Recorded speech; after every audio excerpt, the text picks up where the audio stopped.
Hello there. What's going on, guys? Jedi Master Depaul here, and welcome to another episode of Conspiracy Cantina. Yes, episode 16, live episode. So we've been on a hiatus, and now starting off the new year right with a great episode. And we have some great guests on this one. This topic is going to be about Star Wars and gaming, past, present, and future. So if you are a gamer and you love Star Wars, this is for you. So with that, I'm going to actually bring up some of our guests, and we have a packed panel here, and you will know them if you are part of the Star Wars community. So go ahead and pull everybody up, and we'll get the introductions going on. Beautiful. Hey. So you guys may know these people. These are some awesome people I've met. I believe I met all you guys in person, haven't I? Still got to meet Dare. I haven't met Dare. You want? No, okay. I haven't gone to anything, bro. I'm trying to get there one day. He's better than us. We will fix that. There's going to be a celebration Florida one of these days. We'll go. Yep, I agree. But yes, so great people. Met most of them except Dare, but that will be fixed. So what we're going to do is go around and introduce everybody. Well, you'll introduce yourself and where the people can find you, and we'll go from there. So just jump in there. Actually, no, ladies first. Ladies first. Oh, okay. What am I saying? Who I am? Yes. Who Sorry, are I was you? trying to share the live in the Discord. And I just... My bad. You're good. Cool. Well, hey guys. My name's Brooke, otherwise known as Bedazzler or Gal Kestis if you want. Whatever. I am on TikTok, Twitter, and Instagram. _ Bedazzler _ Twitch is B _ Dazzler. I do a lot of different kind of content, lots of Star Wars. Currently it's The Last of Us, and yeah, happy to be here. Let's go. Thank you for being here. Appreciate you. And yeah, I mean, when I thought about this, honestly, tell you this, you're the first person I thought about when I thought about this episode. I'm honored. I was like, I gotta have Brooke on here. So yes. Next. The music scared the shit out of me. My phone, man. I was like, where is it coming from? Is it too loud? No, it's nice. It's nice.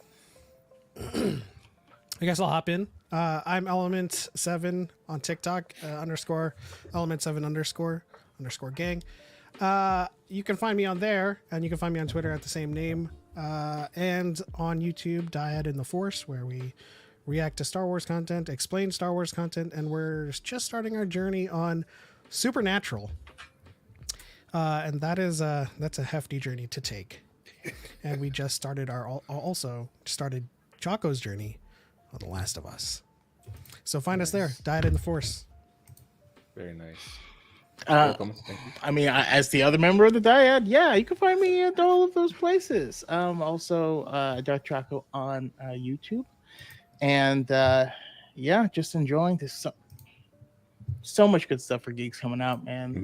Just Star Wars, video games, anime. It's the best time to be geek. Mm-hmm. Yes, it is. Thank you for being here too.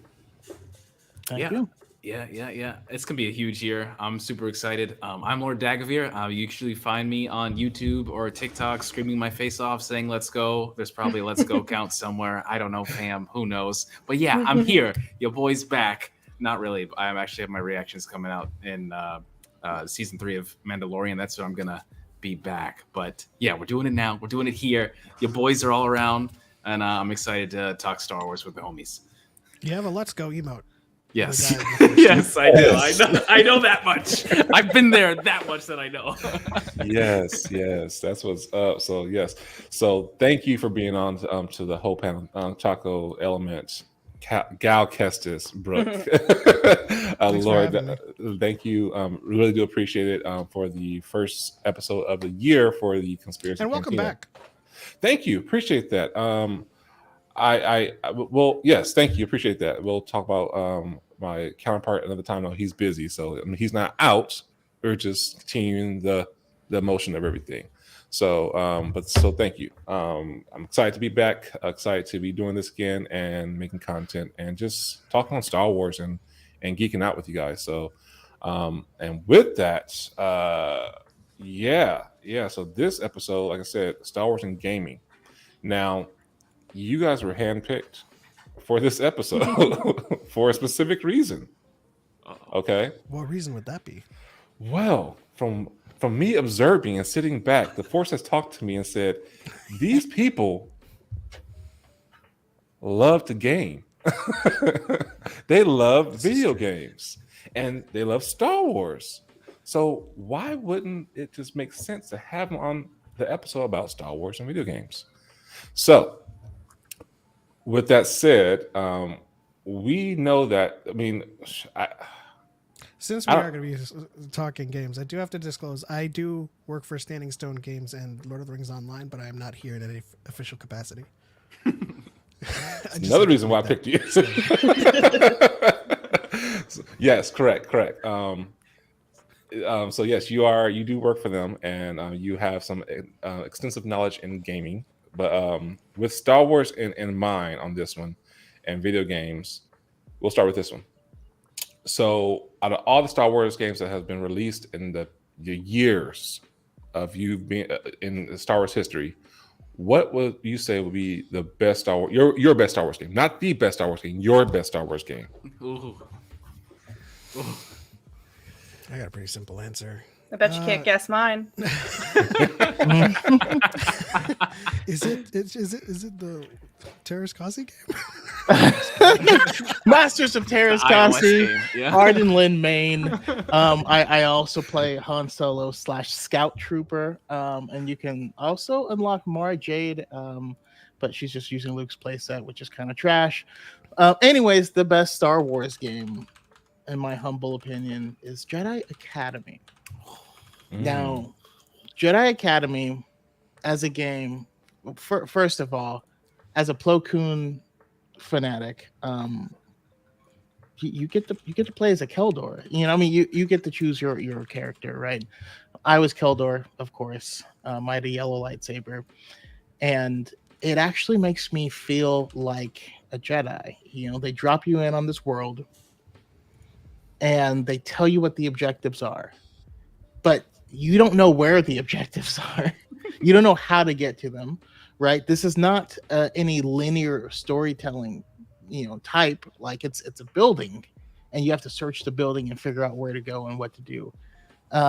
It also really brings to light, the Jedi's views on lightsabers, because you can also wield blasters and stuff in this game, but Jedi uses lightsaber for knowledge and defense.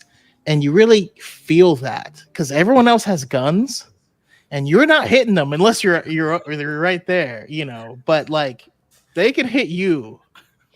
And every now and then you open up a door and get hit with a disruptor and you disintegrate and you get game over. Like you better save a lot if you're going to play this game. It is hard as hell. But it's just a really solid game. And I think it was the branching off point for good lightsaber mechanics and games going forward. I agree with that one. Anyone else? I guess I'll come out and say it. I was a huge JRPG fan and RPG gamer back in the day, and KOTOR was like the first game to ever put me in the feet of a Jedi. All of my experience with lore and the Force had always been like secondhand with, reading the books and stuff and watching the movies. But this time I was in control. Luckily, I didn't fall into the trap of great Jedi business. But I think it's a beautifully written story, and it kind of created. It was a jumping off point for me. As well as other things for going very, very deep into the lore and studying the Force interpretation outside of just being like, being or accepting what was told of me from the movies. And then I kind of like ventured into reading the source books and stuff, especially with RPG source books as well. So it's that. Okay. Makes sense. All right. Next. Gal, I know. I'm not gonna say it because I'm gonna wait till you do yours. Oh, okay. I do. So I'm laughing about Pep talking about KOTOR because KOTOR like almost single-handedly killed my Twitch career. Like I tried to play it. I tried. I couldn't get through it. Really? There was something about it. I don't know why. I just like maybe it doesn't age well. No. It is And not, I had never not played it. I mean I tried it for the first time last year, so I didn't play it when it came out or anything. So I just couldn't. Once I got to the part where there's like you have to go to 800 different planets to get like the map. Oh yeah. I was like, wait, I've only gone to one planet and I have to go to 17 more. The thing is that they never like delineated like side from like main story, so you just found yourself going to a planet to find the Starforge Right. map, and then you're like, oh, I have to help this family resolve issues. Like, Yeah. Right.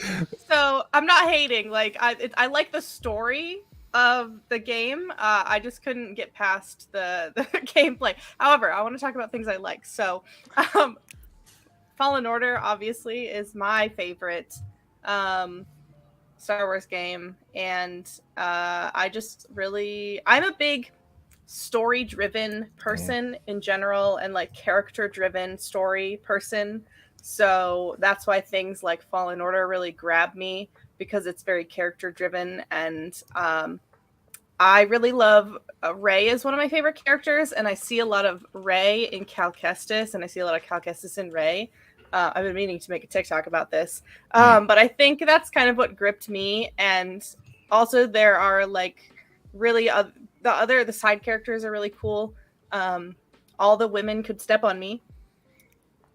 Just want to put that out there. Okay. No, but it's a really cool story. Krilla was an experience. Right. And it was the first game that I had streamed on Twitch, and so that was really fun to get to like experience it with other people as well. And I would not have been able to finish the game without other people helping me. Nice. I will say, just to follow up on that, I back then when I played KOTOR, I came from like Final Fantasy and JRPGs where everything was turn-based. Yeah. You kind of just selected commands. When I replayed it recently, I was like, oh no, this is horrible. I think stand this. Because my strategy for video games is to panic press the attack button. And you can't do that in a game like KOTOR. No.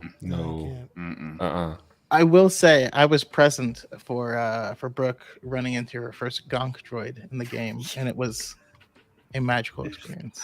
Nice. Shout out to love my Sawyer, gonks. who thought persuasion was going to come in handy and just literally blocked herself. Because she didn't have enough stamina. She just put all of her stats in persuasion. Oh no. Oh. There's some people you can't convince not to fight. True. True. Damn, that's crazy. It's funny because I love Jedi Academy. I love Jedi Outcast. I played those on the GameCube a while back, and I love the multiplayer aspect of it. I'm a big multiplayer guy. I don't like playing alone. You know, I don't like feeling lonely, so I like playing with people. But the biggest thing for me was Star Wars: The Old Republic. I want to say, because I never had a computer before. I was always playing on console games, and you see the CGI trailers, and it's Hope, and then Deceived, and Malgus is just smacking everybody in the Jedi Temple, and I was like, God damn, I'm playing this game, So, and then finally you realize it's an MMO, and I was like, wow, I can make friends. I could do that. I can make friends and play in the Star Wars game, Star Wars universe. But I felt like the stories, and it felt like a multiplayer single player game, if that makes any sense, because there's just so many quests, so many stories, and god damn, every single time I play the Sith Inquisitor story mode, I just get instant chills. I felt like, I mean, of course it's really cool to be a bad guy and everything, but I felt like the writing ultimately was at its strongest when you were playing as, well, whether it's Sith warrior or Sith Inquisitor, and just going out there and like Dromund Kaas and Tatooine and Dune Sea, and just hearing a random holocron out there somewhere that you would have to find and stuff. I spent so many hours till like 7 o'clock in the morning, 6 o'clock in the morning after a 12-hour shift on that game because I didn't have nothing to do on Friday and Saturday. So that was super fun. I really enjoyed those games and meeting with people. I don't know, man. Something about, talking with everybody in Star Wars, but also engaging on that universe and that type of gameplay. I don't know, man. It's too good. Too good. And plus, you're a massive Darth Barris fan, right? God, dude. F that guy. God damn, I hate that guy, man. Was it Darth Zash that was the Inquisitor? I think that was the Inquisitor's master. For the longest time, I was like, no, she's gonna help us. No, she's gonna help us. No, she didn't help us. So they're super helpful. God damn, it's so. Yeah, fun times though, man. That game is great. Shout out to Star Wars Squadrons though. I thought that game was really good, just not supported in the way that I had hoped it was going to be. I was looking for like 25 on 25 like ridiculous battles in some of the stuff. I thought the skyboxes were beautiful and large enough, but man, that game just kind of went nowhere after a couple months after release. So that's a big sad. But yeah, and Rand, thanks for coming. Nice. I actually have never played Squadrons. I have it. I download it. Kind of they gave it free. I even bought it before or for a sale. I never just played it. I don't know why. I just just never had time to pick it up and play it, or I forgot about it. So I probably need to try it out just to see how that one is. For me, I might age myself, but one of my favorite games that was Star Wars was the Star Wars Trilogy arcade game. Are you kidding me? That's the one with the single joysticks. Yes. Yeah. I can never find a good one where the joystick actually works. So I am that's one of my goals to when I built my arcade for my game room. I'm getting that. Damn. For that game. I'm coming over. Nice. Because that game, I loved it. And I played the newest one. They had the Star Wars Battle Pod. That one's pretty fun too. You probably can find that at Dave Buster's if you look at go there now. But those are fun. I do. You guys have said everything that I love Fallen Order. I love Jedi. Chaka, which one you said? Jedi Academy. Yeah. I love the Jedi Academy series. Those are great too. So for me, SWTOR was with story wise and everything when they first released it, because I actually was able to go to EA. I had a friend, his wife used to work for EA, and she said, "Hey, we're doing a thing for Star Wars. I know you love Star Wars. Do you want to come and check it out?" And I was at work at Home Depot. I was like, "What do you mean?" So yeah, we're releasing this game. I don't know if you heard about it, and they're doing like a big old release. Have people in costume come up and like this, and I said, "You know what? Yes." I literally went on my lunch break, like an hour away. I was late. I told my boss, like, "Hey, I'm gonna be late. So if you want to write me up, go ahead, or you call sick. I don't care." So I drove over there. It was great. They had cookies, lunch, and everything. Characters. I got basically 6 months free because they gave me like a whole bunch here's like this digital coupons like that for free gameplay, the deluxe edition, all it was fun. So when that one game first came out, I loved it. When it was actually you had to pay to play and there was no extra things like that. It was the funnest time for me. Me and my wife had just started dating. I would take my computer to her house. If I had to spend time with her, I was like, "Nah, I gotta take this because this is a beta. This is the only time I can play it." So sorry, baby, it's raid time. Hey, and I played that thing. I literally upgraded her internet because your internet's too damn slow. Let's That go. sounds like a Depaul move. I was like, nah. And All's so been a G since SWTOR the beginning. So SWTOR was, I would say, will probably be my favorite game out of all the Star Wars game. that I will still play to this day. But yeah, the Star Wars trilogy arcade, that was just like that. It just had a place in my heart. Yeah, forever. So yes. Before we move forward, shout out to the chat. I'm sorry, chat. I don't want to ignore you guys because you guys had some great stuff in here too. Let's just say what's up to Pat. What's going on? St. Pat. Let's go, Pat. Connor, what's up, buddy? Padawan. Hey, Luke. Hey, what's up, man? So Pod once. Padawan. Pod once back. Yes, we got some awesome people. And yes, Brooke over there. I mean, double fisting it or single fisting it? Just one, and I have water. That's that double was fisting. legit. I didn't know. I thought it was a joke. Okay. It has been too long, and we will be consistent with this time. So it's about damn time, right? In a minute. So real quick though, shout out to Star Wars Connect, because the galactic dance off. If you ever wanted to dance with Han Solo or Bells at a Far. Oh my gosh. Yeah. Oh, what? I'm going solo. Star Wars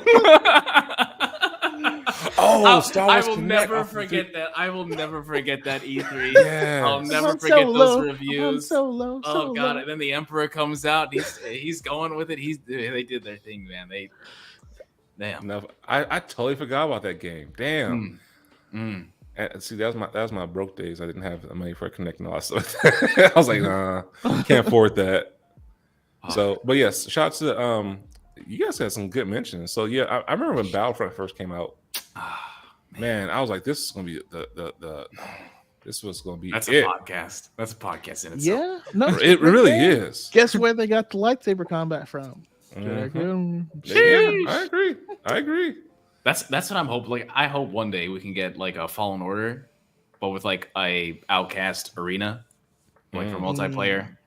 Damn. I want to get a Jedi dueling, like a return of Masters of Terra's Kasi, but with For Honor. Oh yeah, mechanics. let's go.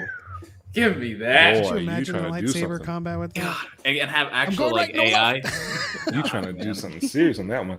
So I was gonna say there's Bushido blade. You know, you hit them in the arm and it's just gone. Let's mix them. Let's mix it too, because then that would even increase the stakes with guessing right, left, or up. Oh god. nice.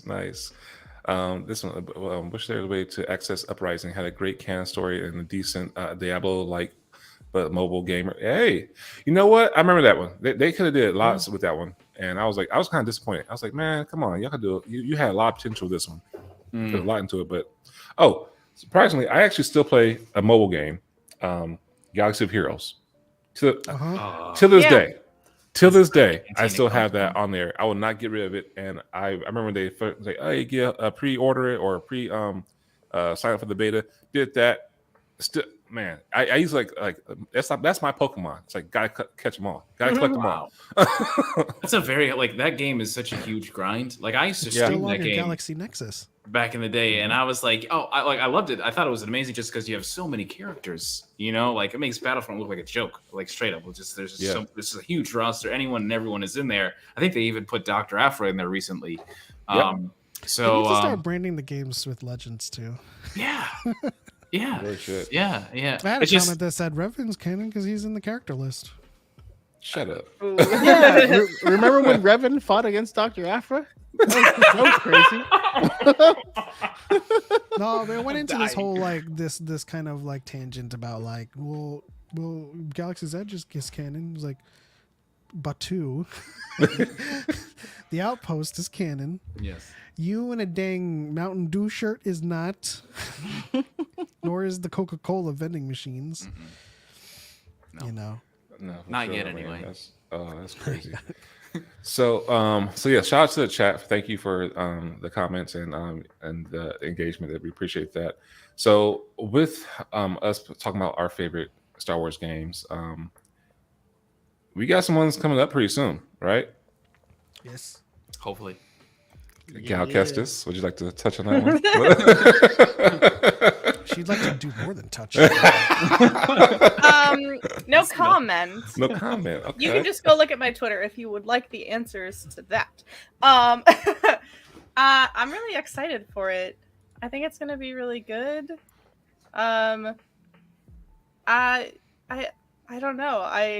I don't know what to expect from it because we really haven't gotten that much from the trailers, other than like some of the gameplay stuff, which I like that they established like Cal isn't gonna lose any of his like previous like force abilities. I don't know why you know how you were gonna sometimes... I thought you were gonna say limbs. I don't know why.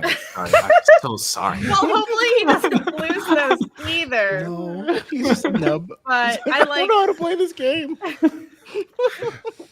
I mean, it is Star Wars, right? But I guess it makes narrative sense that they wouldn't. I hate when games are like, "Oh, you went through this whole thing in the last game. Well, just kidding. We're gonna pretend like that never happened." Yeah, all over again. So I appreciate that they're continuing like with the narrative, and that just means that we're gonna learn even more cool stuff to do. So yeah, I think that's cool.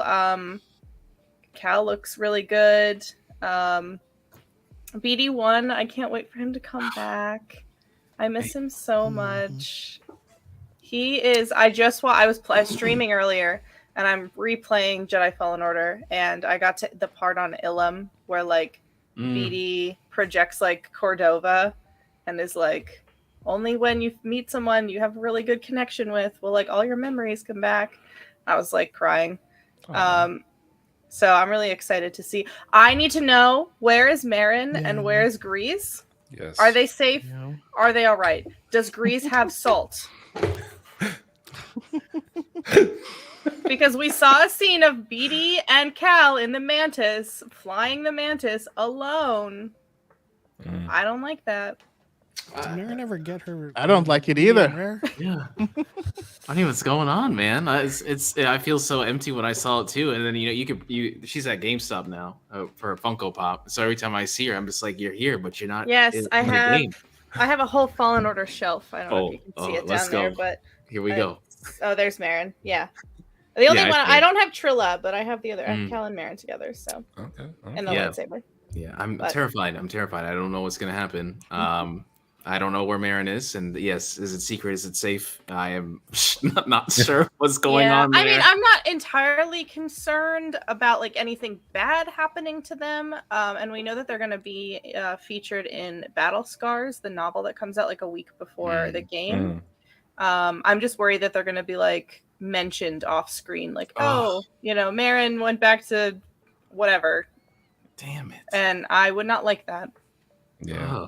Oh no. Yeah, I mean, I'm in the same boat, but I like you said, I love that he's gonna keep his abilities because it really pisses me off when you're like, you go to the next Mega Man game and you're like, sorry, we rebooted, and you're like, what?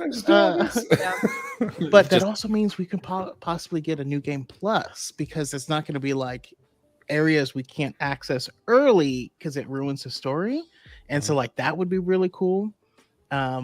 Having 5 different fighting styles to choose from at any given moment sounds really fun. Fighting with a lightsaber and a blaster looks badass. And doing combos with your homeboy Bode just looks really cool. Shout out to all the fanboys in my comment section talking about the guy in the tank is Revan. Y'all are tripping. What?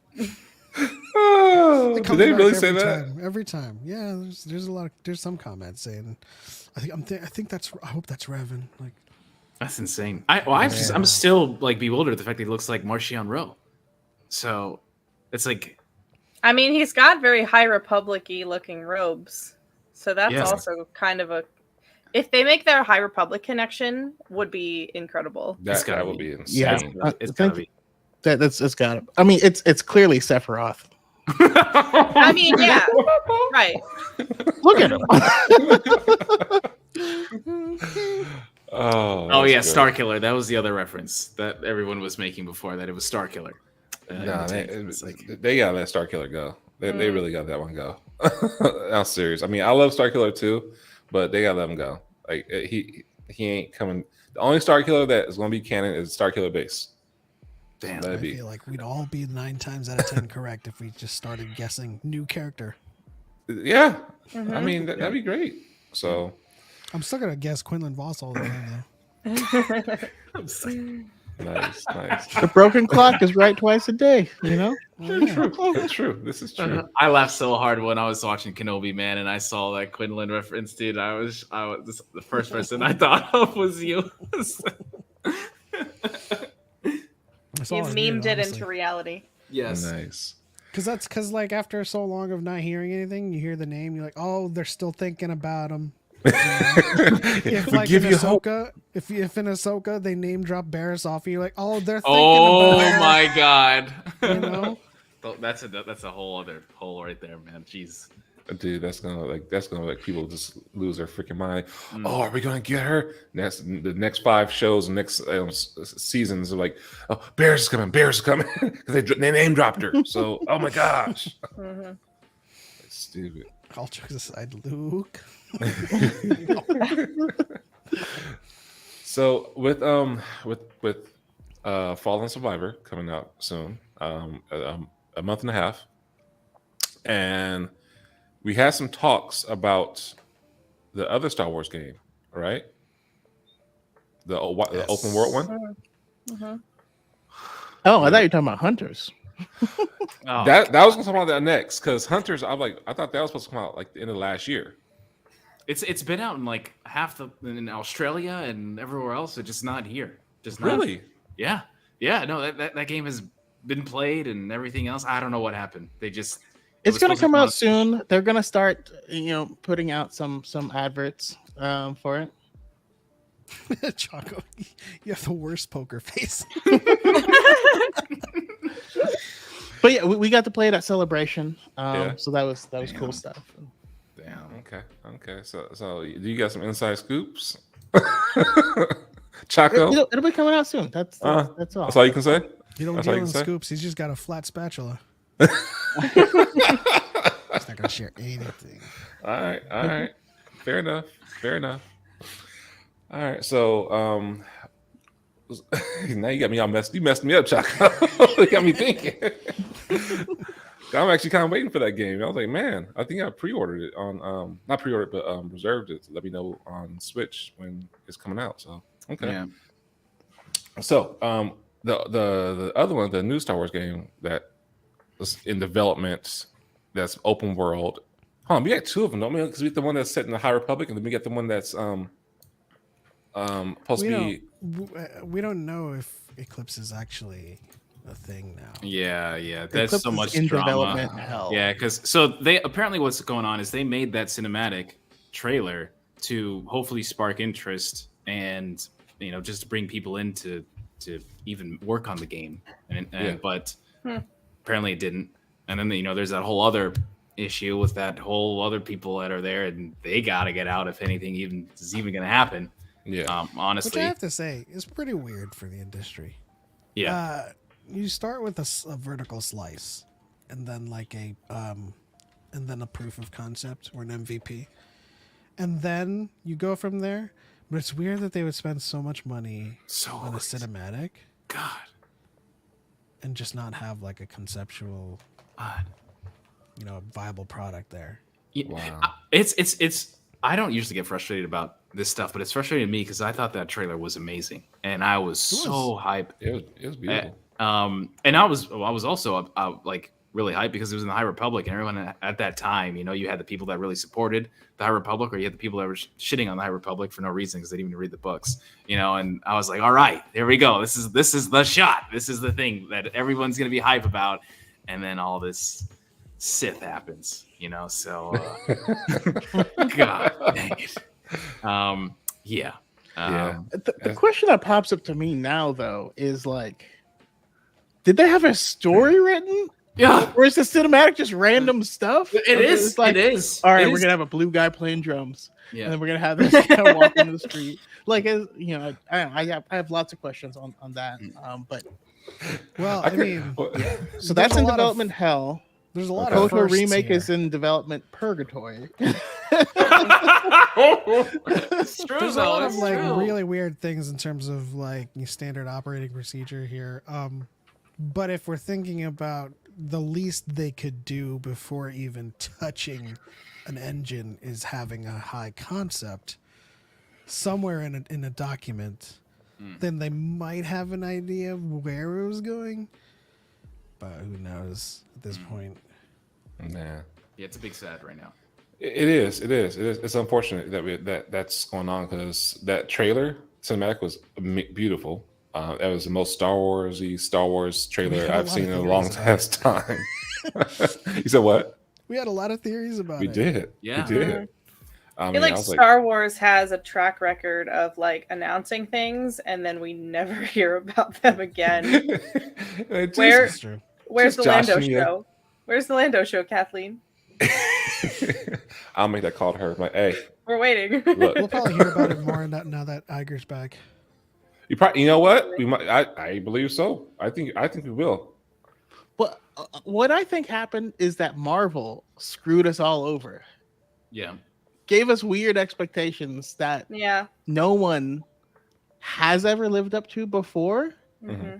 They themselves didn't live up to, but now we expect from everyone, right? Because they're like, here's our slate of movies, and a lot of those movies didn't happen, or they change, or they go from a movie to a TV show, or it still got shuffled around quite a bit. But like, I feel like now that's expected, even though like prior to that or other studios never gave us anything like that in that range of time. There's no other places where they were like, we got a movie coming out in 8 years. Get hype.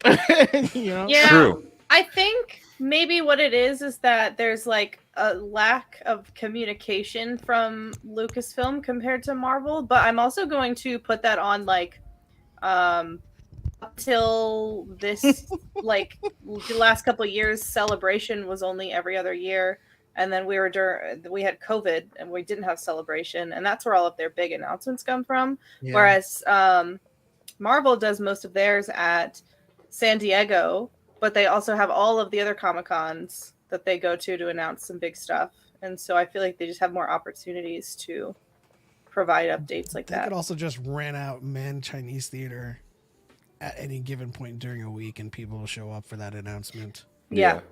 That's very true. I feel that they're going to make that announcement and really talk about it at Celebration about Lando, because it's because I think Celebration they announced Willow. I'm like, what the fuck? I mean, Will wasn't bad. I actually watched it. It was decent. It was good. So, but then they'll go out and like at Celebration, they're like, "Oh, good news! We just finished shooting Skeleton Crew," and everyone's like, "What? Like, What's what that? was this?" Right? Yeah. Like I don't know. It goes both. It goes both wait. It was they actually had the 10 filming? that they announced, and then there's like another 10 that they're filming on the down low, and then like we just have a whole bunch of shows that come out doesn't match what we were was announced. Time out. Wait. Is Skeleton Crew is done filming, or is that a joke? I was done filming it. No, they said it was done filming, and I'd never just heard announced of it. And I was like, okay. And then That's also, coming out this year. And as hype as I was for like Visions, I don't know if it is. there was no fanfare, right? We got an advertisement for it, and then it came out a month later, and it all just dropped. It's True. It's all just random. That's the problem. It's just random, and we want some sort of consistency or know what to expect. I've noticed that I feel like the only like streaming service that does a really good job with their promotional material is like HBO, and maybe because they have HBO money. But like every other studio, they'll like Netflix, they pushed the heck out of Stranger Things, but there's like 10 other amazing things that have come out, and they didn't talk about it or post anything about it at all. And I feel like Disney Plus can get in that bad habit too. Like they're going to push The Mandalorian, but I feel like I didn't see as much about Andor as I would have liked, or well, even with the Bad Batch, there's no there was, hashtags like, right now. Like there's no hashtags whatsoever. I feel like for Bad Batch, right? The Mandalorian has a hashtag right now. before the Bad Batch, and as a social media manager, man, as ex-social media manager, I'd be like, well, hey, what's going on here with this promotion? What are we doing? Bad Batch is like 3-4 weeks in. Mandalorian, we still got a couple months here. What are we doing? You know? Yeah, I don't know. I mean, I guess we'll see what happens. Because Celebration, all these things are apparently going to be mixing over and overlapping by the time Celebration hits, right?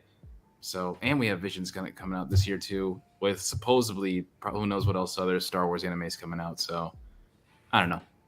Star Wars video games, guys, though. No, I mean, hey, it all ties into each other because eventually we'll get video games that's going to have these characters in the stuff from Star Wars in these video games. So either or, I mean, it's Star Wars related, so it's okay. Don't worry. Yeah. That's what this is about. This is about Star Wars and video games. So our loves, but yeah. So I mean, Skeleton Crew, they say it's set for 2023, but who knows? They can push that back anytime they want to. But Damn. yeah. I mean, so with that said, stuff being purgatory hell and development hell, are you guys happy with the way and the projection direction the Star Wars games are going in? Going in, yeah, I guess you could say. And I like that they're going in the right direction. I'm not a, I don't know, Element. I don't know. Maybe you could help us out with like the idea, just the whole creation of video games and development and process and things like that. And when is a good time to even announce these projects? Because that's the one thing I'm worried about is these projects get announced like a lot of these shows or potential movies, and then we never hear about them, and then they're canceled or they're put on indefinitely on the shelf. Because that's my thing is like I don't, not that I don't like Battlefront. I just feel like I just don't think Battlefront is the correct creative decision for Star Wars. I feel like, especially with Battlefront 2 that had come out, and that whole release was trash. And then it was a comeback story after that. But they spent so much time trying to, gain all that lost traction from the release into just making up the game and putting out all that free content. Then they probably didn't make a lot of money, and then that's why Battlefront 2 is the way it is right now, where it's just kind of gone. I don't know. I feel like there's just so many other games that you can make, and it's Star Wars. You could literally make any genre of any video game, and it can have a following if it's done correctly. But I don't know what's holding it back. I don't know if it's just because it's just too huge of an IP and it can't be managed that way. But Jedi Fallen Order is amazing. They did amazing with that. I mean, yeah. Go on, Chaco. I kind of got two thoughts on this. For one, Battlefront 2 launch was terrible, but it was terrible for the public's sake, right? Because everyone's complaining this game is pay to win, it's pay to win, it's pay to win. You actually couldn't get top level stuff by paying any amount of money, and you'd still have to grind the full amount to get like a level 4 anything. So there it actually wasn't true. And there's so much of it that has come down to marketing and perception from the community, and specifically people in the community that are actively going to crap on anything that promotes something that they aren't fully invested in. Absolutely. So like the game was never, it was like I said, it was never pay to win. But on top of that, it was a mistake to have EA have the only license, I mean, I feel like Disney was like, I just don't want to think about it. You're a big company, you take care of it. Yeah. That was stupid. That was a mistake. How many years was that? I feel like that's like that had been like 5 years, right? That was more than 5 years. Yeah. And I think that's ultimately why a lot of the gamers are suffering, because that's a lot of time that where nobody could touch another game. And now it seems like we got games coming out. We have an FPS apparently that Ubisoft is also making. We have the open world game, and we have Jedi Survivor. Yeah, the Division team. Yeah. Yes, exactly. Yeah. So I mean, who knows? Who knows what's in the works? I want my and the XCOM team's working on a game. Oh, that's right. Yes. Okay. I'm down for that. Never played XCOM in my life, but it's got Star Wars on it. I'm playing it. Okay. It's fun, and I think it lends itself well. I mean, in terms of development, every studio is different. It's always going to come down to the brand manager and the producer, who wants to really, figure out what their timeline is and roadmap for announcing anything. But it's typically at least 2 years into development. Because as I mentioned before, you want a minimum viable product first. You want a vertical slice. That's why every time a trailer comes out and it's just a title announcement and it's just a CG trailer, everyone's like, where's the gameplay? Doesn't really generate that much excitement other than just for that one night alone. Everybody wants to see gameplay. And you're not, just like in Eclipse's case, you have this beautiful cinematic, but you can't follow that up with gameplay.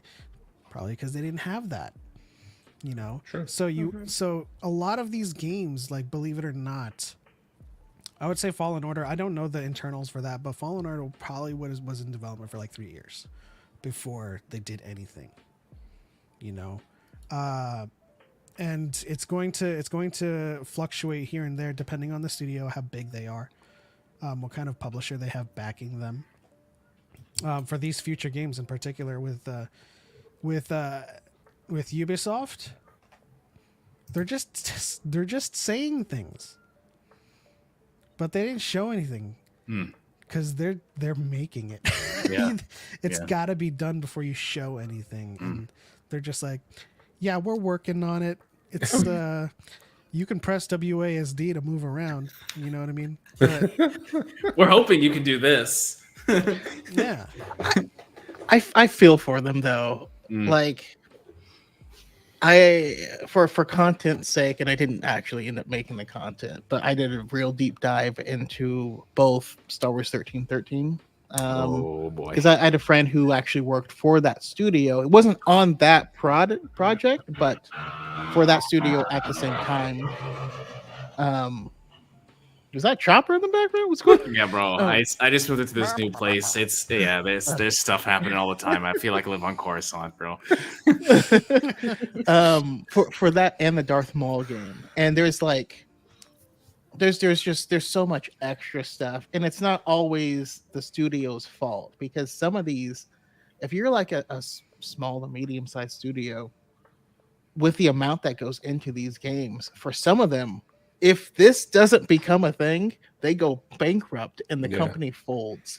So they're trying to, like, they are already all in, and I get them like throwing up commercials and stuff like that to try and generate hype and stuff, but I don't know, it feels bad. I mean, in the case of the Maul game, they got kind of jerked around directly by Lucasfilm and by George Lucas. Like,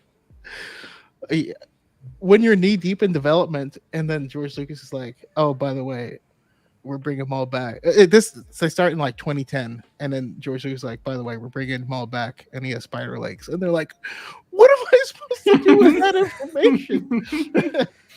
And a lot of people also misunderstand kind of the roadmap of development in games too, is because a lot of that stuff has to be backlogged for the purposes of announcements, so that when you hear about a DLC that's coming out, that's already been made.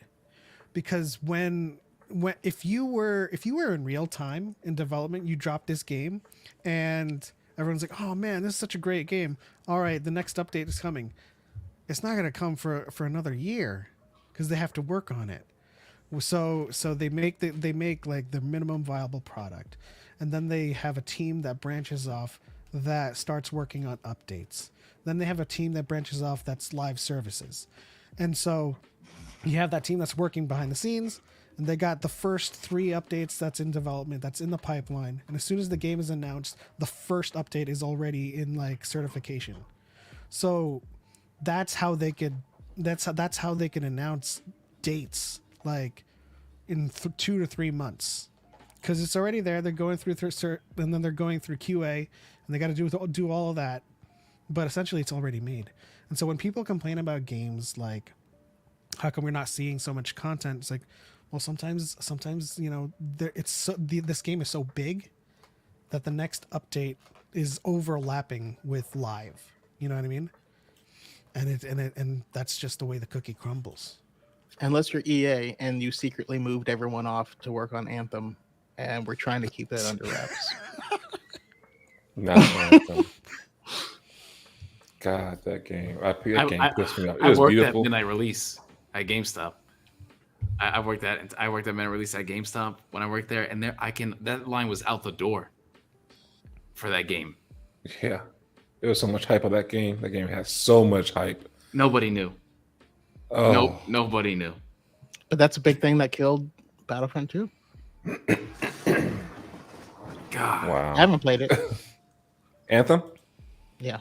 Yeah, don't. I've actually heard good things, but it's just gameplay is phenomenal. I think It's beautiful. the gameplay is fantastic. There was just nothing in it.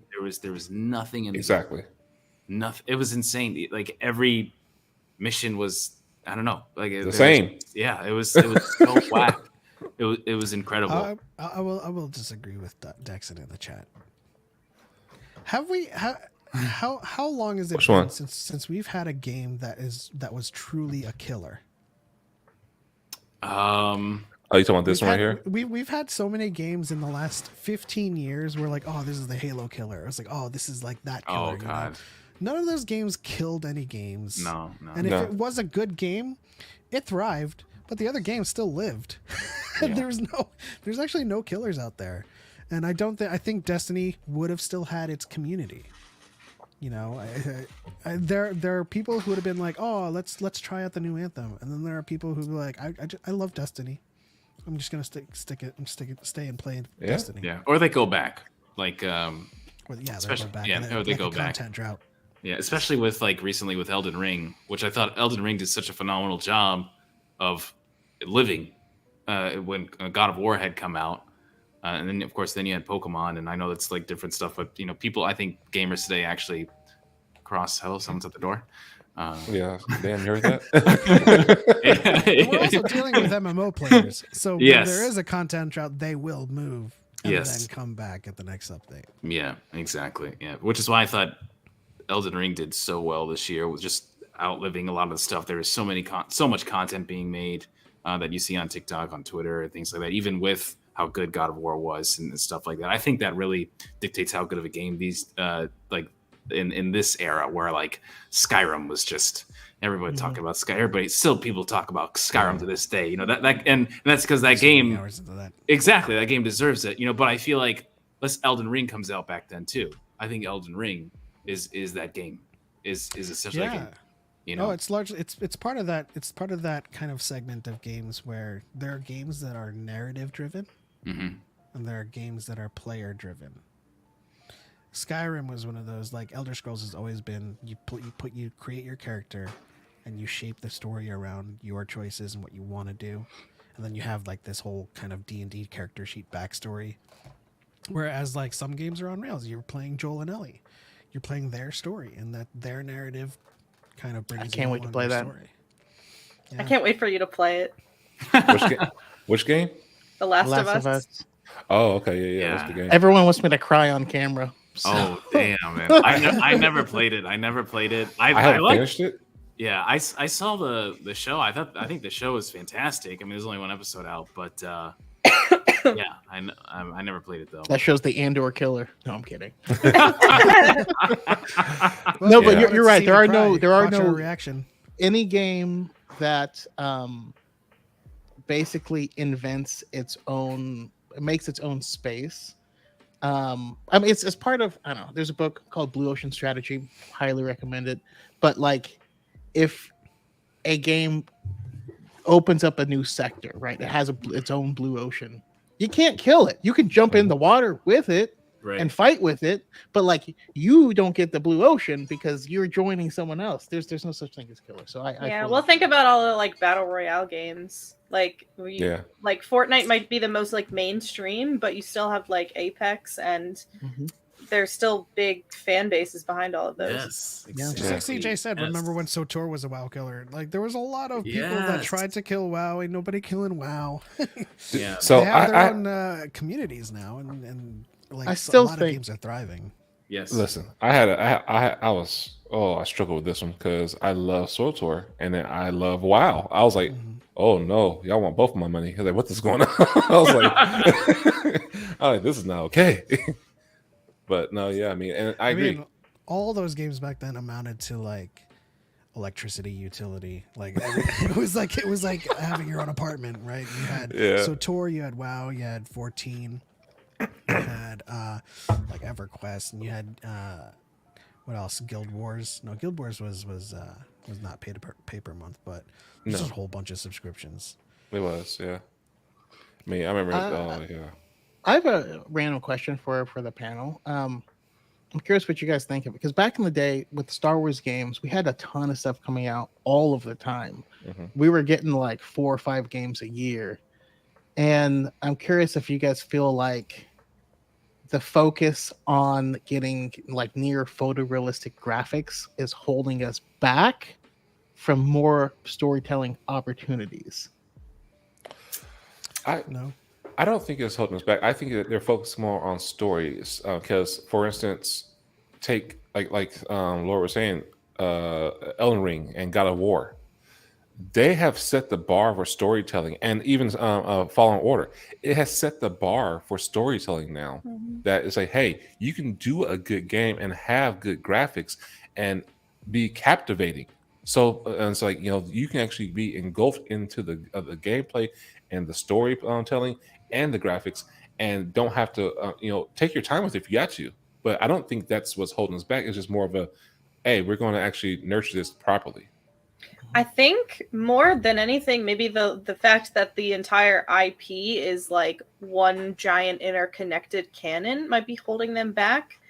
And I mean, with Visions, that's the first kind of push into like, hey, we can explore what the Star Wars universe looks like, but not necessarily, it doesn't have to fit into the main story. And I wish that they would take that idea with the games more.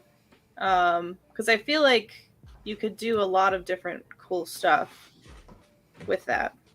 Yeah, I love that. I love that because I don't know. At least I got into gaming very late. I want to say maybe when I was like I played Halo 2 when I was like 15, but like when I was actually allowed to game and do stuff. Lockout, best map.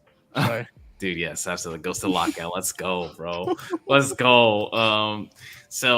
Yeah, I want to say like my early 20s. That's when, funny enough, Blockbuster, I think, was like going out of business at the time, and I had just rented like Armored Core, and and then like, but yeah, exactly, yes. God, don't even get started. But that's a whole other podcast too, baby. But I had that game, and I think I had a Splinter Cell, and then. I think like in that span of a week, the store was no longer there, and I didn't know where to return it, so I just kept the game.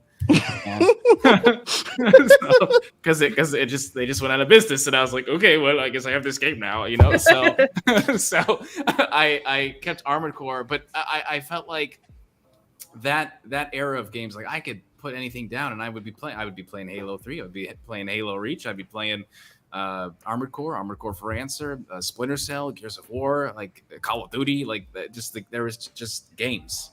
And I don't know if it's just because I don't want to say like an overcomplication of how video games are made, and there's so much funding, and then there's so many teams and so many moving pieces, and now there's skeleton crews and live service games. I don't know if just video games are just so much harder to make these days. And I feel like that's why we're not getting as many games as we used to. Although I think last year was an amazing year for games. Yeah. Like there was a lot of good games, more than I was. I mean, like I had FOMO because I don't have a PS5 anymore. And then Elden Ring was coming out, and I wanted to play it on the PS5 bootylicious graphics. And then God of War came out, and I couldn't play that. And then everyone was playing that, so I did feel like, okay, maybe gaming is still pretty good. But this is going into so many places, but I do feel like nostalgia is also a really bad, like, I don't know, I don't want to say drug, but like I think it distorts people's vision of like what a game is supposed to be these days. And it doesn't really allow people to experience games with an open-mindedness and acceptance of appreciating how good games are these days. But I do believe like games are hard to make these days, and I don't know why they're so hard to make, and I don't know why every time something is released, it's incomplete or it just doesn't have enough content. I don't know if we're ever gonna get past that because it doesn't seem like we're really getting past that consistently. A lot of that stuff is corporate stuff. It's making shareholders happy.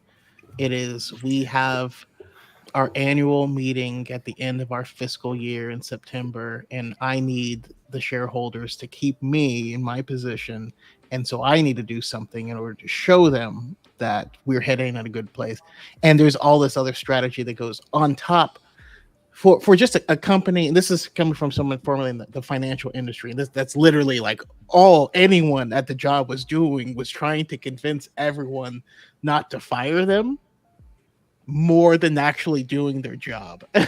And I that's kind of what I want to go back to the days where all we were doing is just like putting a skin on stuff, you know. God of War is cool. All right, Force Unleashed. That's what it is. You know what I mean? Like, it sounds cheap, but give me more of that. If you give me a Star Wars Destiny, I'd play the hell out of it. That's all I'm saying. There's some context here.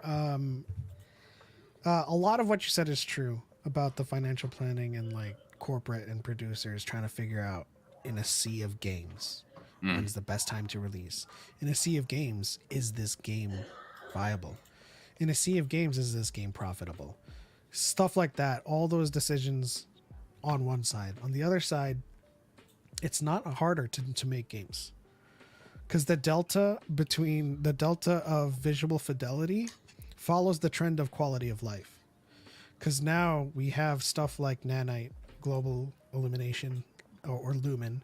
We have speed tree. You could literally paint trees across a landscape. You have all kinds of tech that has made, you know, for VFX, for 3D artists, environment artists, the job 10 times better, 10 times easier. The number one contributor to holding games back overall is scope and scope management. So if a producer overscopes, what's mouthwash have to do with this? if a producer overscopes and that doesn't go past financial, that game's not getting made. If the producer underscopes a project and they don't see any profitability, that game doesn't get made. There's a lot of factors going into it, and it all comes down to the pitch at the end of the day. And if it does get made, you have to control the scope of your in development, because then you have runway. Now, it got greenlit. They gave you a certain amount to burn. If you burn through that, I was talking about this earlier in one of my earlier videos about whether or not they would spend 65% of their budget or their burn on engineering, and you wouldn't have a game. You would have all of the systems. You would not have the gameplay or the mechanics to make a game, right? And so they have to allocate this burn rate across all of these teams. But essentially the quality of life and the visual fidelity follow the same trend. So the development of these games might require more people, but they're not harder to make. So if you're aiming to make like a 50-hour game, that's gonna keep your game from coming out in today's market. Really? Huh.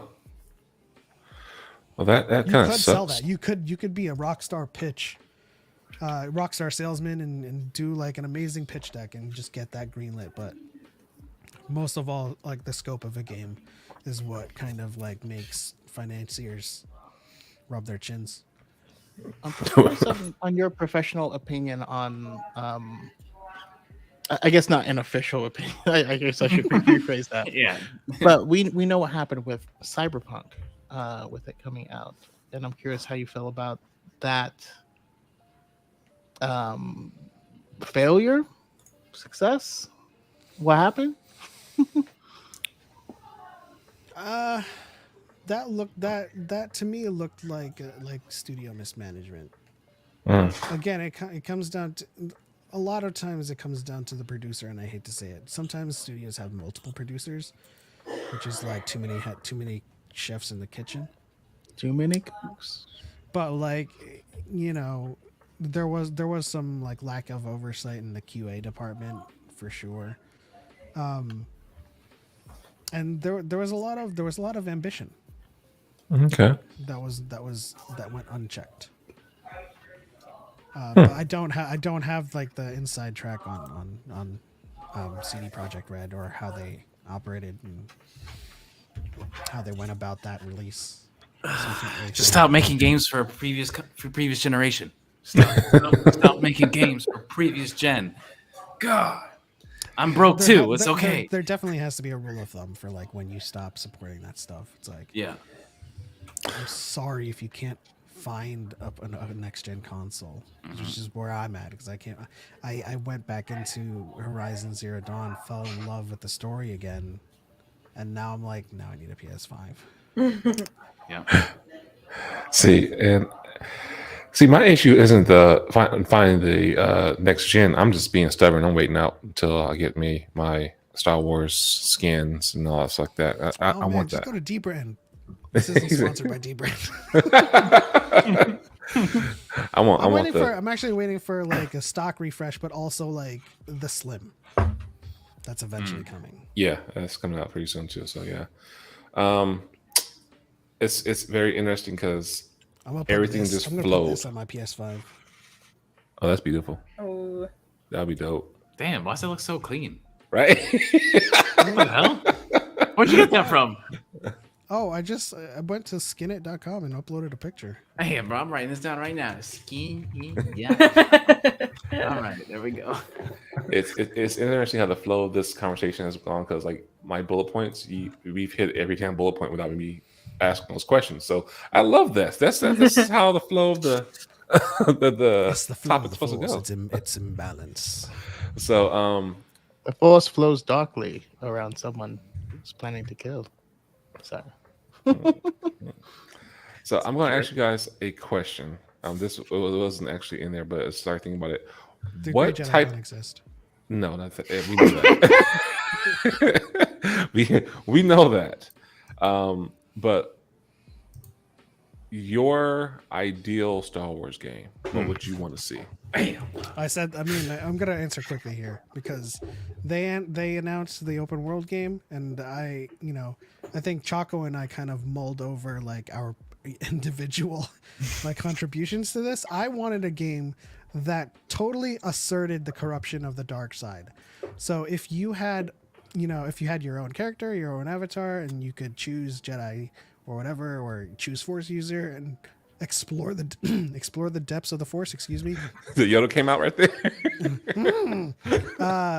A game where if you went to the dark side, the game would start making choices for you. Oh shit.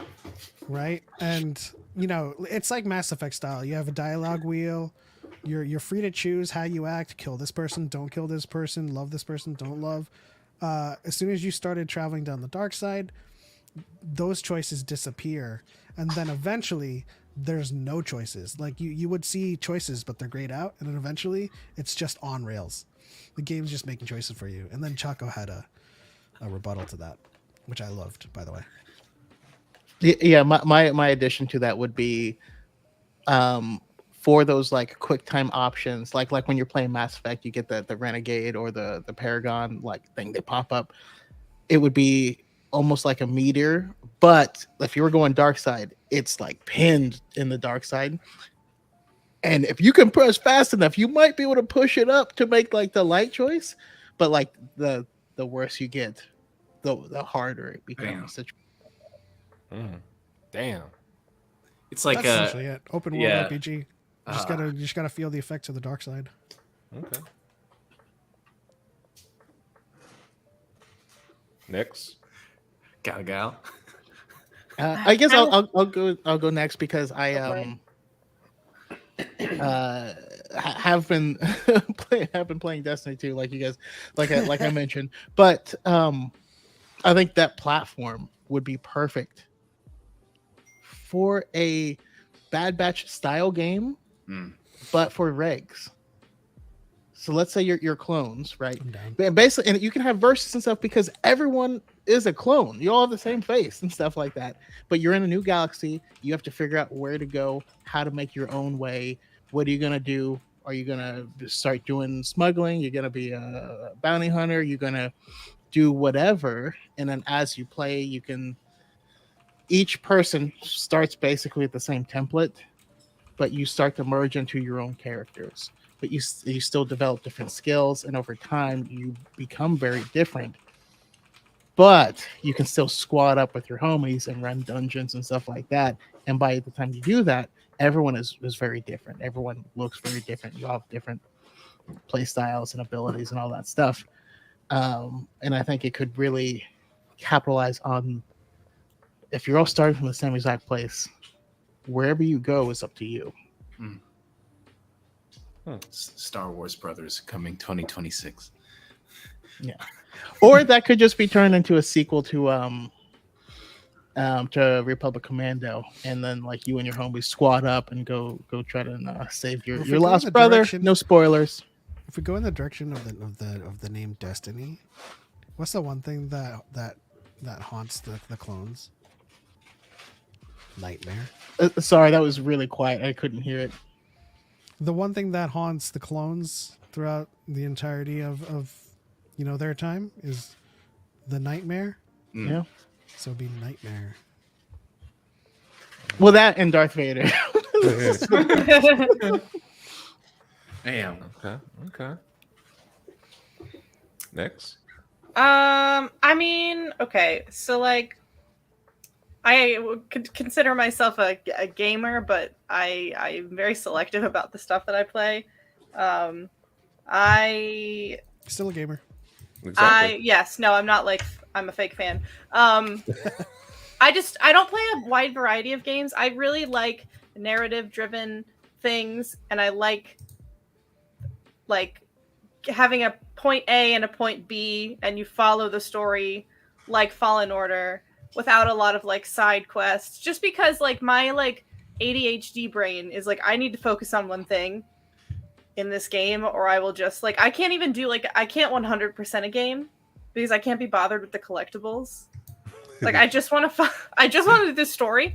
So with that being said, I don't ask much more than like what we've gotten from Fallen Order.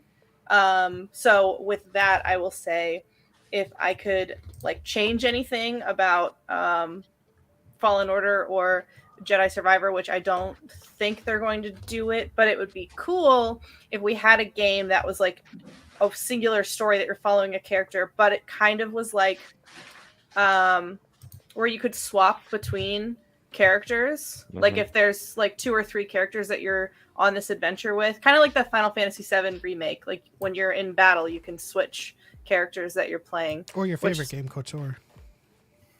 Yeah, you can do it with KOTOR.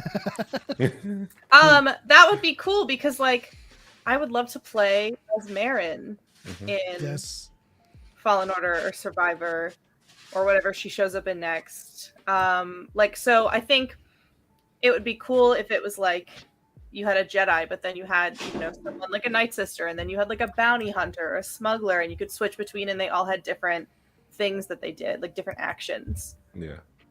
I'll add on to that. We need drop-in co-op and Survivor, and probably the other games too. I'm down for that. Please. That would be dope. Please. Yeah. Yeah. All right. My big thing is like I also believe like the Force hasn't been explored in a lot of video games as well as it could be, especially with new technology. And I've always been such a huge ambassador and pioneer for open world, open universe. I don't know if you guys have heard the Star Citizen game out there. That's like open universe. You literally can go anywhere you want.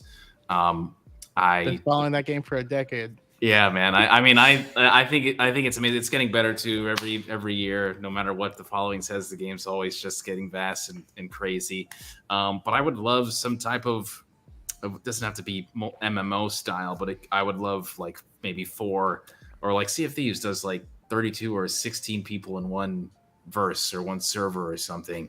And I would love to have the ability to be whatever you want to be. You know, I don't know if there was a game out there. I don't know if it was like the original Final Fantasy, was it 14 or 15, where you would pick up a weapon and you would level up that weapon, and that weapon would level up with you. So if you want to be a smuggler, you use the blaster. You want to be a pilot or something, you keep piloting and you just kind of obtain skill over time, and maybe that allows you to unlock force sensitivity or something like that. Maybe you act on that, maybe you don't.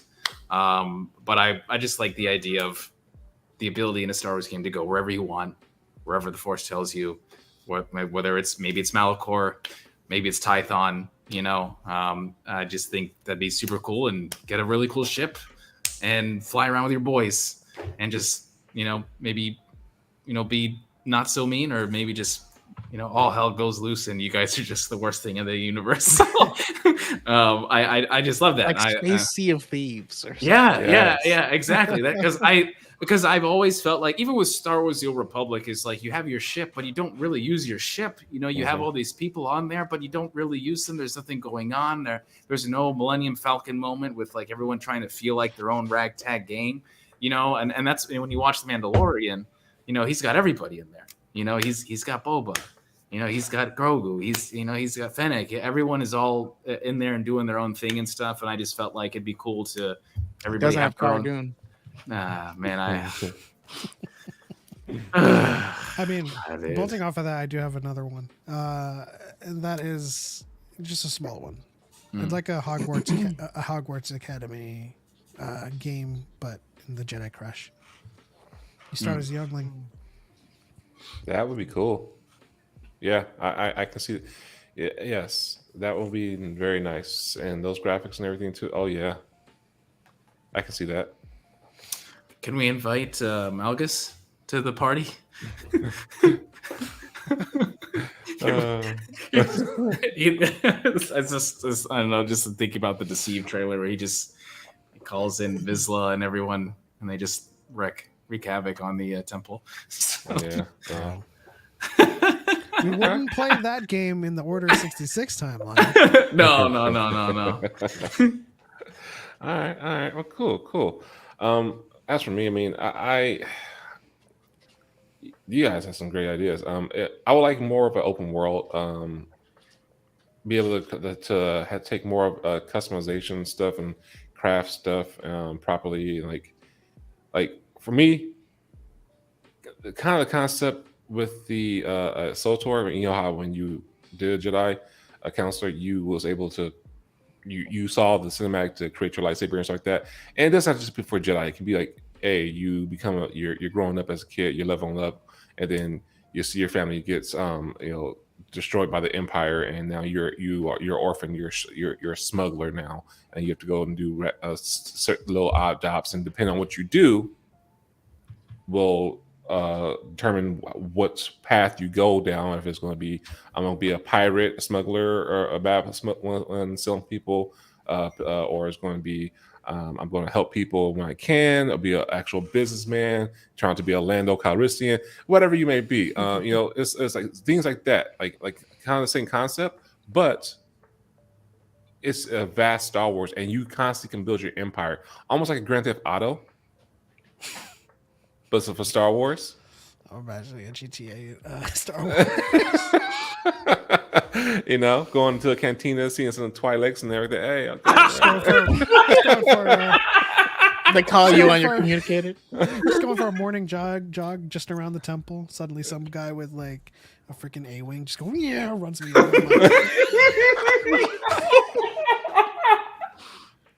Where did he get it? How did he get that?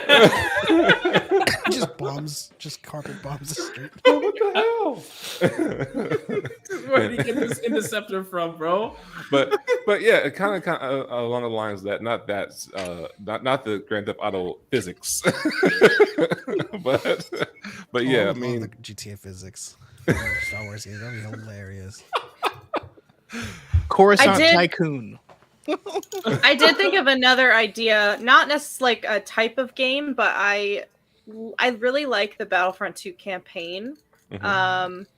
I would love to have more games that were fit into like parts of canon and you're playing as a character and you're going through like not an it could be not an established character, like Aiden was a new character. But you're still following the events that have like happened in other parts of like other media, which is cool because I loved like doing like the Battle of Jakku and stuff. Yeah, that was awesome. Yeah, I agree. I mean, that whole storyline, that actually, I usually don't play story like campaigns, but I played that like, damn, I can actually just keep on playing this one. Maybe some more DLC because it was good. So yeah, I agree. Different angle on canon. What if it was that, but it was Jarek Yeager's story? I don't know if any of y'all have watched Resistance, but the previous owner of the Fireball, Jarek Yeager, former racer, joined the rebellion, did his thing, and ended up retiring. So we know he survives. What if we can get a narrative game based off of that? Where like you're a kid, it's you and your brother, you learn how to race starships, and the first bit of it is you racing, and then war breaks out, and then you become a soldier and you use your piloting skills and all this stuff, and you just have to like survive and live in that space. Star Wars Squadrons 2. Electric Boogaloo. Electric big. Hey, that can work. Let's see what the chat says. So they had some good ideas. Okay, so where are we at?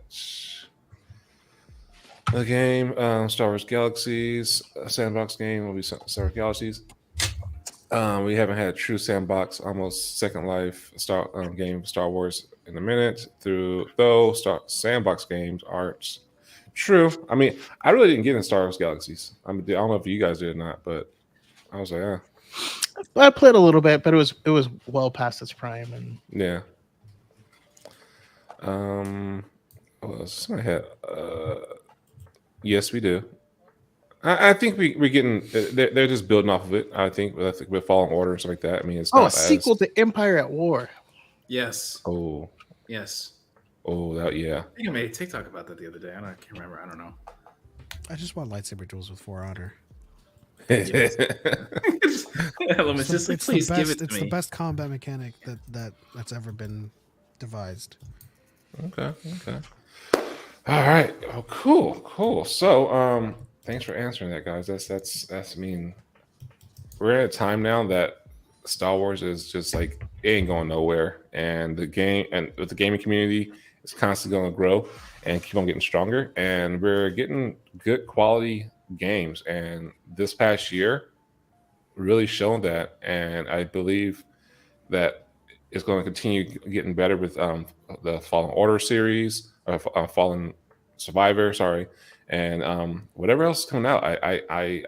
I have high hopes, and that everything looks good coming out pretty soon. And once they get their shit together and actually find actual developers, but yeah, so I'm happy with Star Wars, the gaming of Star Wars coming along. So with that, we're gonna actually start wrapping this up, and a couple of things I want to talk. Some announcements. If you guys have any announcements, we can go around the bullhorn and let's say those real fast. I got an announcement I got to make too. So let the people know where they can find you. If you have any announcements, any plugs, this is the time. Well, I would love to plug the Diet and the Force channel. Hang out with us Saturdays 5 p.m. Pacific time. Also check out our reactions because we're dipping into other fandoms.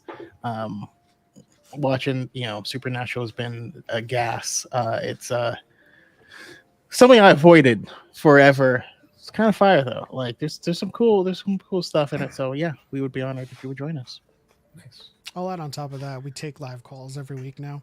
So if you ever want to be on Diet and the Force just on a whim, be there. We'll take your call. If you want to talk about anything, you have a question to ask us, feel free to call in. We also been playing a lot more variety show type of games. We have Real Fans Would Know now, which is basically inspired by Actually. Very pedantic false statements, and you have to say Real Fans Would Know and correct that statement. Our previous winners being Danielle, written in the Star Wars, and Depaul. Hey. We also have another game in the works. It's primarily going to become a game show soon, but about Star Wars. We still have our Pictionary as well, but yeah, Saturdays at 5 p.m. Pacific. Awesome. Lord. Yo, fam. Yeah, I just have my I'm just Lord Dagavir everywhere on TikTok, YouTube, wherever. I won't stop talking about Star Wars. You know, you'll see me. And then reactions come in season 3 Mandalorian. Let's go. Let's go. Let's go. I've been seeing a lot more Dagavir content lately, and it's great. Yes, I'm loving it. Really? Yeah. Yo, let's go. Oh yeah, let's go. Okay. All right. And the best for last. I mean, I've got some cool stuff going on right now. Most of it's not Star Wars, but I'll still talk about it. I'm ramping up my Twitch again. My current schedule has been like Monday, Tuesday, Wednesday for sure, and then sometimes on Fridays and Saturdays. I am replaying Jedi Fallen Order on Tuesdays. Hopefully leading into Jedi Survivor at Respawn or at Lucasfilm. If you would like to send me a copy of Jedi Survivor early so I don't have to play the game in 8 days, because that's when I fly to England, that would be cool. But I plan on streaming that. I am doing... So The Last of Us just came out. The show came out on Sunday. After every episode, I'm hosting a Twitter space. I don't know if any of you ever tuned into Josh Mesa Windows and JJ's House of the Dragon Twitter space, but it is inspired by that because it was really fun every week to talk about the episode. I'm also hosting watch parties on Stream Lounge on Monday nights of the episode from the previous day, and on Mondays as well. Before that, I decided that I haven't even finished my first playthrough of The Last of Us, but I restarted and now I'm in the middle of 2 games because I had the idea that on Mondays I would stream a new playthrough, but I would only play up through the events of like whatever the previous episode was, so no one is spoiled for anyone who wants to watch. But yeah, that's what I've got going on. And are you? I was going to do something similar, but no longer. It's been done. No, please do. Are you still far away? Still a thing? PS5 to do that, or to wait until it comes out for PC. But yes, Far Away Factory is still very much a thing. There it is. I make stuff. I'm really bad about advertising lately. Well, there you go. But yeah, farfarawayfactory.com or Far Away Factory on Etsy, jewelry and clothing mostly. I'm hoping by the second half of 2023, after Celebration and everything, I'll have some more time opened up to take some more commissions for like painted shoes and jackets, because I have not really done any of those. I took a huge hiatus from commission work because I just haven't had the time. But I completely understand that. Trust me. I still thank you every day for the Satil Sean shirt. Okay, awesome. Everybody. So yes, everybody went cool. So announcement. So Celebration's happening pretty soon, in April. And last year I gave away some tickets, and we're doing it again this year, giving away some tickets. So if you're watching this and you catch this later or live, and you need some tickets, a 4-day pass to Giving away room and board too? Hell no. Nah, Depaul ain't balling like that right now. Taxes coming. You're just balling out with your tongue out during karaoke, man. Hey.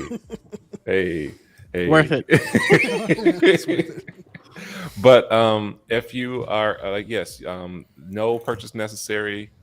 I will post this in the chat. This is my link tree, whatever you want to call it, where you can go and you have to subscribe to the channel. You have to follow on TikTok, because we will, and submit your information so I can know who to, when we do the raffle and the drawing.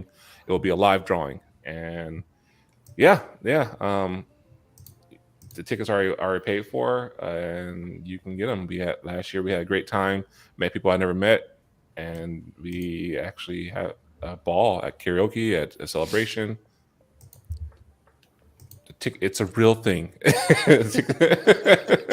It's a real thing. There's no gotcha. But we're just giving back to the community because, especially after me going to it and meeting all you guys, I know Laura didn't have met you yet, but soon. It was fun. I enjoyed it. I recommend going if you can go. I feel so biased to call him Lord. Lord.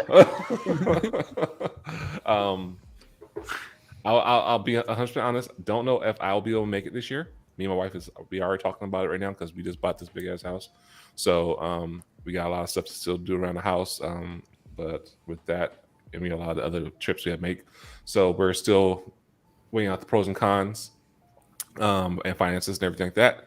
But yes, I am still giving away tickets for a celebration, and you have to enter to win. So if you ain't playing, you can't win it.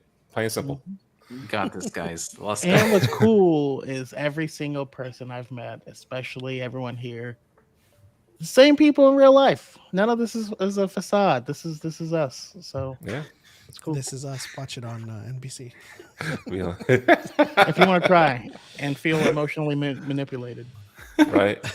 So that's what's going on. After that, I was going to do a double giveaway, but I'll wait until after that because we will be giving away a lightsaber that I got from Level Up Sabers.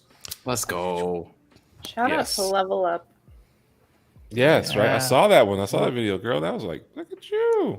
Yeah. I forgot. I totally forgot to plug that too because it hasn't come out yet. But Master Allen is hosting a Star Wars tabletop, and he invited me and Star Wars Lawyer and a couple other really cool people to start playing in this campaign.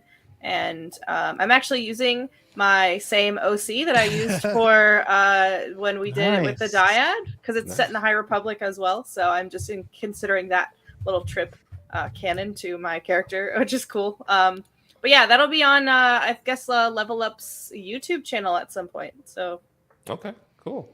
Right, good to know. I'm in talks of being a one-time villain in your nice campaign, but we'll see. Very nice. Okay, cool. That sounds fun. Can't wait to watch it. So, so with that, yeah, guys. So once again, thanks for joining me. I'll wrap this up.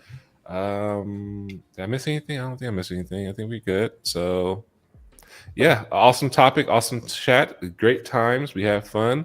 And until the next one, thanks. Oh, to the chat, thank you for joining us. Thank you for commenting and engaging. Leave a like.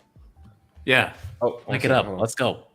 Yeah, please leave a like, share, and I just got a message. 1 second. Gotcha. Okay, yeah, I'll do that for you.